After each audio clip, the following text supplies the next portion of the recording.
I want to thank Teresa Pizzuto and Mary Carty and our young adults for helping me begin to think through this issue of privilege in our society. And I had enough material for about 6 months worth of services. So I really want this to be a beginning conversation because I think it's crucial for all of us. And after greeting folks, I'm willing to come back in the sanctuary today to share any other thoughts that people might have. It would be difficult to be a compassionate human being and to ignore in the last few months the violence, fear, threats, and accusations that have emerged around incidents of racism, classism, religious prejudice, discrimination, and we haven't even gotten to terrorism.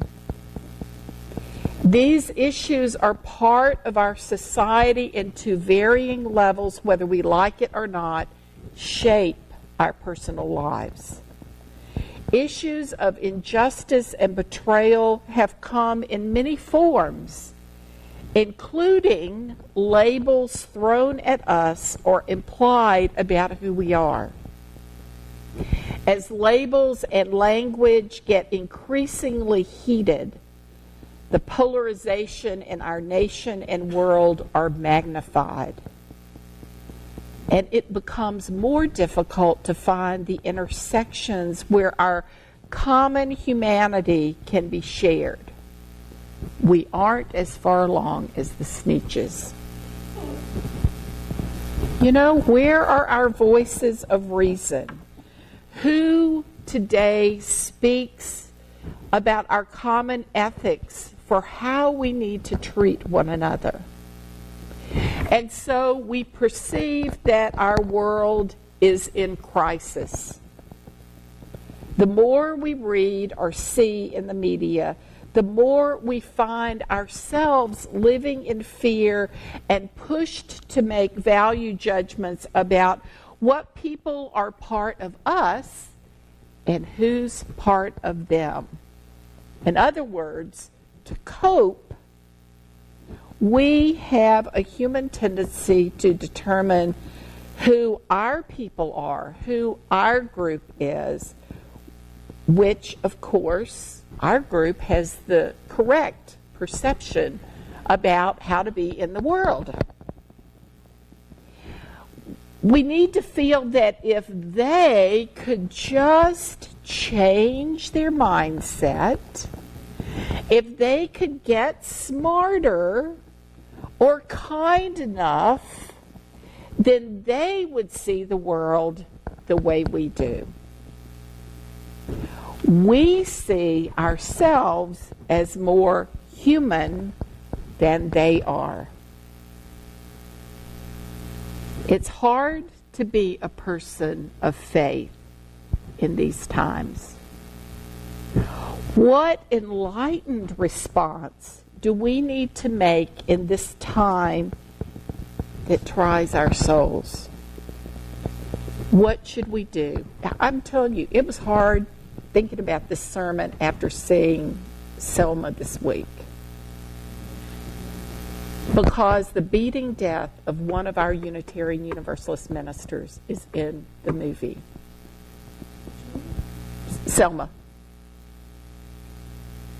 And at the end, when they talk about the different characters, one of them was Viola Liuzzo.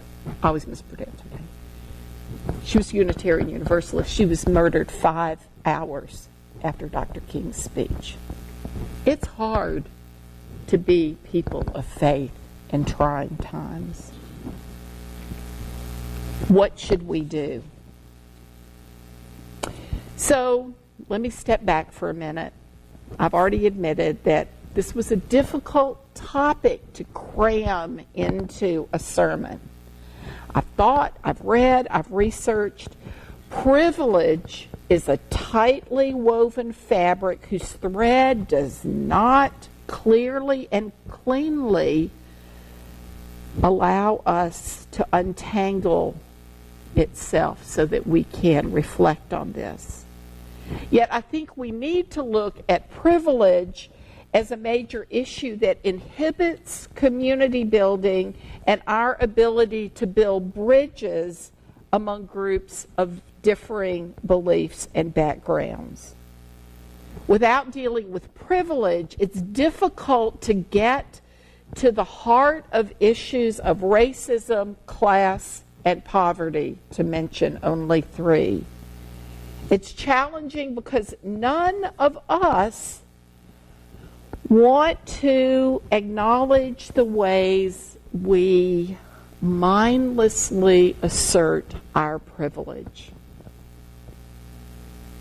And as groups in our community become more polarized around their differences, acknowledging our privilege becomes an ethical and religious issue, because we need to acknowledge our privilege as part of the foundation for much of the tension, violence, and domination in our society. Addressing its roots forces us to return to the inner reality that a compassionate, reflective response in society begins with our individual inner clarity and commitment about how we need to change ourselves so that we can help transform the world. I trust that we are people who authentically seek to live ethical, caring lives. And whether we like it or not, we are people of privilege. And I don't know about you, but I have a visceral negative reaction to that word. It makes me bristle. I don't want to think of myself as privileged. I want to be caring and sensitive and enlightened. After all, I'm Unitarian Universalist, and we can get pretty snobby about that. But I need to look at my dimensions of privilege. Each one of us needs to look at our own privilege and then examine how we might live more sensitively and compassionately toward others in our society. They are our brothers and sisters. Of course, the reality of our human nature is that most often none of us can perceive our own part in a crisis. Every single one of us has our own form of blinders, and they stay in place until we choose to see the world differently and dismantle them. I've always loved that quote, and I couldn't understand it as a young adult, but I'm understanding it more now. When Jesus talked about that human quality, when he said, before you take the mote out of your neighbor's eye, take the log out of your own. So let's look at what privilege is. Privilege is having access to rights or advantages simply by being part of a particular group. These rights are often unearned and undeserved. As ethical, caring people, it's our responsibility to look at the ways we build walls rather than bridges in our daily lives. And the walls are too often created by our privilege. But talking about race, poverty, LGBTQ issues, disability issues is not easy in the climate of our nation. Just look at the growing tension in Clemson about trying to, whether or not we should change the name of a building on campus. So I'd like for us to think a bit about privilege in different terms. So in your bulletin is a little YouTube site for James Justin Ford's YouTube video, and you can watch it when you go home. Even though Dale wishes we had one, we know we don't yet have the screen that comes down so we can watch the YouTube during the service. So Ford proposes, as have others, that privilege is not an either-or. Rather, privilege is multi-dimensional and exists on a continuum. Ford suggests that we all find ourselves somewhere on this continuum. And it includes a number of kinds of privilege: racial, orientation, and he's talking sexual rather than gender, socioeconomic, those of us who grew up poor white trash understand that, aesthetic, gender, ability, citizenship. The world is full of stateless people who have fled from war and famine, and religious privilege. And I would add, now that I'll turn 65 this year, ageism as a new form of privilege or oppression. Each of us is somewhere on each of those aspects of privilege. We have all had experience related to privilege. One experience that taught me a great deal about privilege was when I participated in a multiracial interfaith women's discussion group in Atlanta years ago. The purpose was for participants to get to know women from many different backgrounds. So the discussion groups were very diverse in race, nationality, and religious background. So I went into the group. I was a privileged white woman with a college education who was born an American, and the makeup of my group was indeed diverse. But I remember keenly that I also had a lack of privilege because I grew up poor in the South.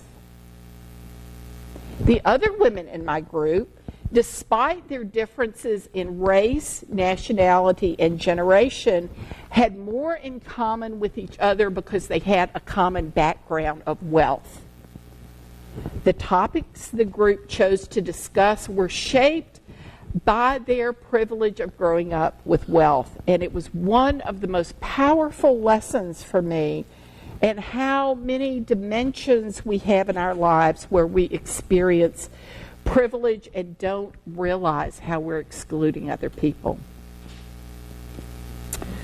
One of the people who wrote a well-known paper on privilege in the 1980s was educator Peggy McIntosh, and her paper titled White Privilege, Unpacking the Invisible Knapsack, talked about how this invisible knapsack of privilege is like an invisible, weightless knapsack of special provisions, maps, passports, code books, visas, clothes, tools, and blank checks. Through her own life experience, she recognized her unearned skin privilege and how she was conditioned to be oblivious about its existence. So since that paper 30 years ago, we find that others, such as Justin Ford, have proposed these other invisible privileged perspectives.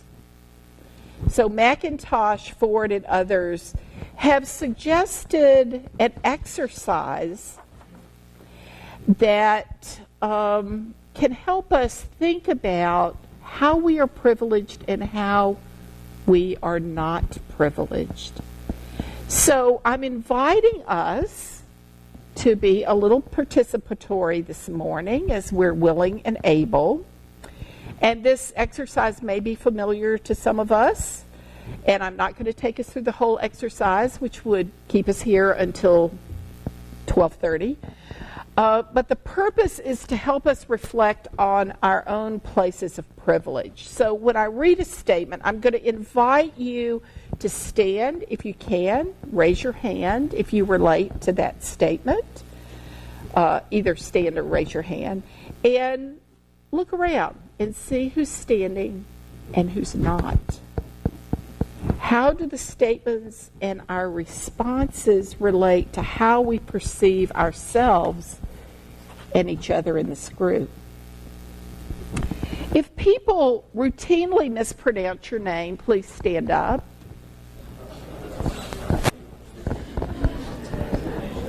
All right, the Jeskis, I'm still trying to spell your name. Okay, sit down.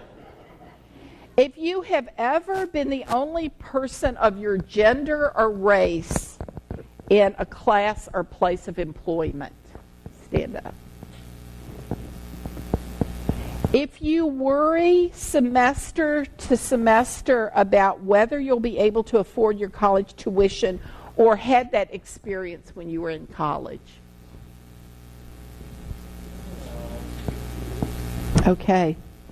If you ever felt pressured, we talked about this with the kids a little bit this morning. If you ever felt pressured to alter your appearance, mannerisms, or language to avoid being judged based on your race.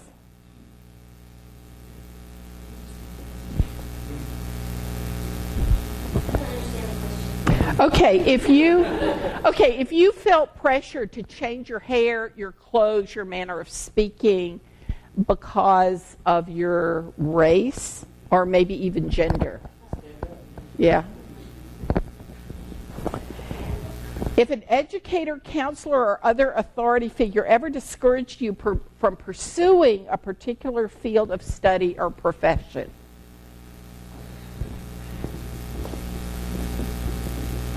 Thank you. If you have ever had a job where you received less pay than somebody for doing equal work. If you work but don't have enough money to support the basic needs for yourself or your family, or have been in that situation in your adult life. If you have been sexually harassed in your workplace or elsewhere. If you have a physical, psychological, developmental, or learning disability. And this is a place of trust. If you don't feel like standing up, that's okay.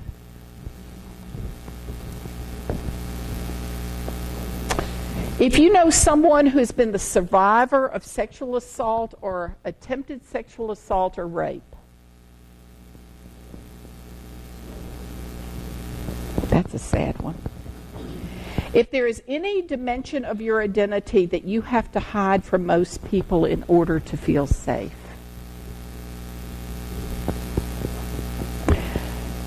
My appearance, this is different wording. My appearance or accent often makes people assume that I'm not American.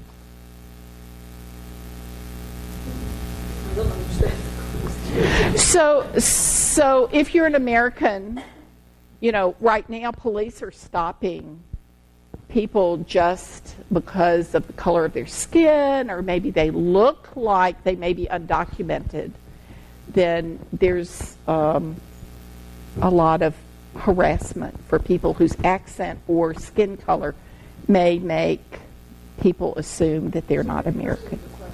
Huh? Okay.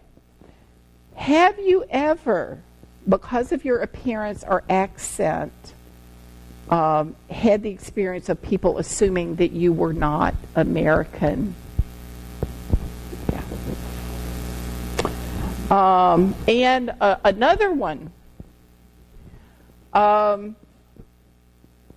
you concerned whether you will be stopped by the police because of the color of your skin?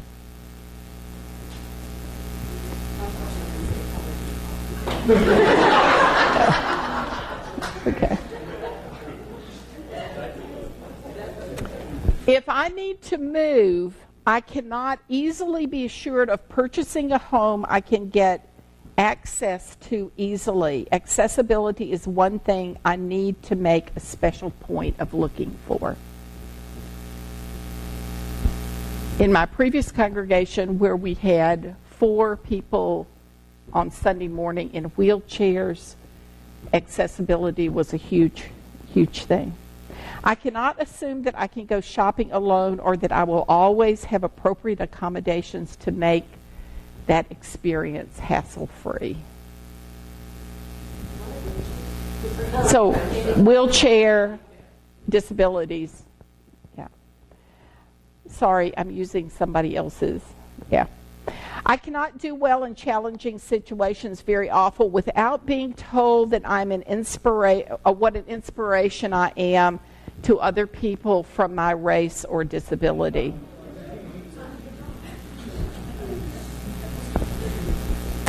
I have been asked to speak for all physically challenged people or people of my race. Yeah. Or nationality. Okay. Yeah, religion. Okay, good. It needs to be broader. Disability, yeah, that comes out in all sorts of ways. I've been ostracized by my family and friends, fired from my job, evicted from my home, given substandard medical care, suffered violent or sexual abuse, ridiculed by the media, or preached against by religious organizations simply because of my professed identity or perceived incongruent gendered behaviors or characteristics. Oppressed because of sexual orientation or sex.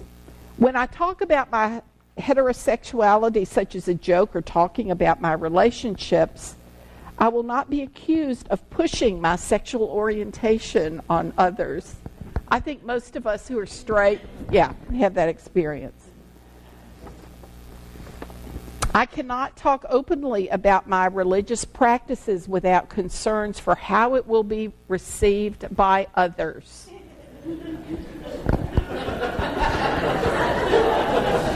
That's about universal. This was a good one. I started to cut it out, but I had to put it in. I had to put it in. I have a Jesus is Lord bumper sticker or ichthus, the Christian fish, on my car, and I don't have to worry that someone will vandalize my car because of it. I can talk about my religion, even proselytize, and be characterized as sharing the word instead of imposing my ideas on others.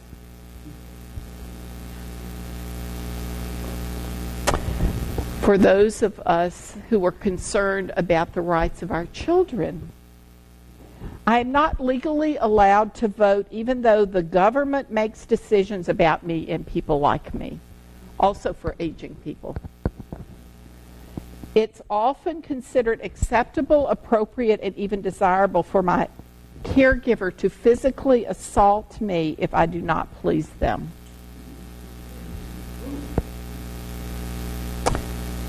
If I am upset or angry, this is often not taken seriously, and I'm often condescended or patronized. If I'm suffering from mental health problems, I'm often dismissed and have them put down because of my age. Yeah. And I think that can happen at all ages. So think about who stood at different times, who remained seated.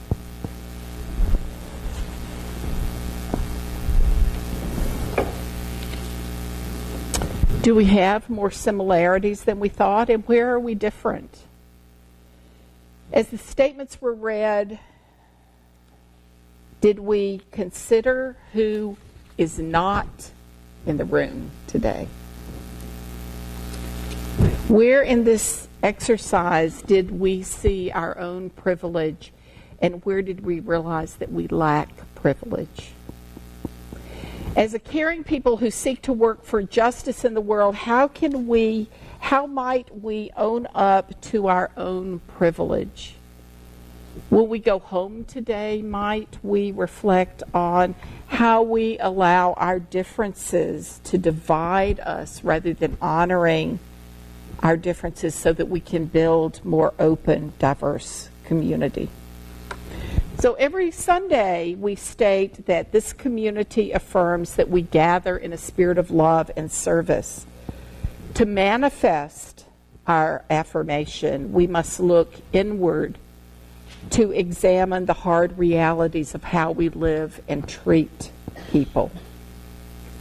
Ignorance is not bliss. For the human family to evolve in a world community, we have to begin with ourselves.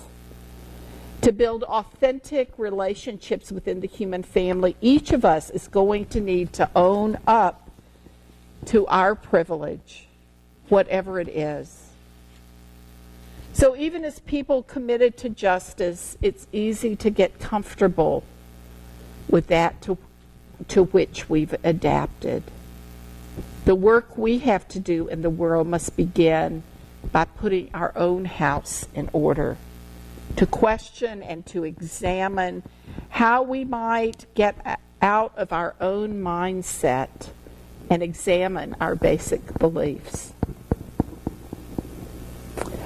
On this Martin Luther King weekend, let us consider both the work that needs to be done as a nation and also our own work that needs to be done, what we need to do to shift our own personal perceptions of our privilege. In a speech, Dr. King quoted Arnold Toynbee, "Love is the ultimate force that makes for a saving choice of life and good against the damning choice of death and evil. Therefore, the first hope in our inventory must be the hope that love is going to have the last word." And then he said, "We are now faced with the fact, my friends, that tomorrow is today. We are confronted with the fierce urgency of now. In this unfolding conundrum of life and history, there is such a thing as being too late. Procrastination is still the thief of time. Life often leaves us standing bare, naked, dejected, with a lost opportunity. The tide in the affairs of men does not remain at flood. It ebbs. We may cry out desperately for time to pause in her passage, but time is adamant to every plea and rushes on. There are pathetic human words, too late. There is an invisible book of life that faithfully records our vigilance or our neglect. Omar Khayyam is right. The moving finger writes, and having writ, move on. So as people who wish to make a difference in the world, we need to choose to practice humility, to examine our inner selves, to acknowledge our privilege. For in that way we can begin again in love. We can be those people who help transform the world. So let us move into the future with commitment, compassion, and humility to take the next step forward.